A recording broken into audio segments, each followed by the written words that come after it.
vou te ensinar como tirar várias fotos em sequência no seu Samsung atualizado com o sistema da One UI 5. Com essa nova versão da One UI, várias coisas mudaram aqui no sistema, inclusive o sistema de disparo múltiplo, né, que é aquela configuração onde você consegue tirar várias fotos de uma vez só aqui com a sua câmera. De bônus, eu ainda vou te dar uma outra dica, então fica até o final do vídeo para essa dica super legal. Você vai acessar a sua câmera e aí aqui no botão de disparo você vai segurar e arrastar para baixo. Ele vai tirar várias fotos em sequência e aí se você quiser terminar é só soltar o botão e pronto, ele já vai ter tirado várias fotos aí de uma vez só. Vamos acessar aqui a nossa galeria.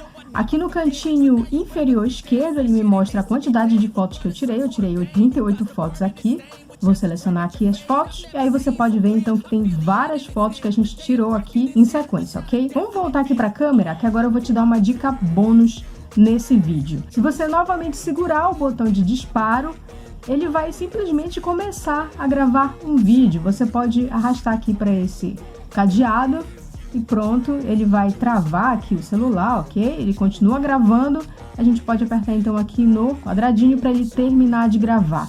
Então essas aqui foram as duas dicas do vídeo de hoje, espero ter te ajudado. Se ficou alguma dúvida é só deixar aqui nos comentários, eu sempre respondo todo mundo. Não esquece de se inscrever aqui no canal e deixar também um gostei para dar uma força para o nosso trabalho. A gente se vê numa próxima por aqui e até lá!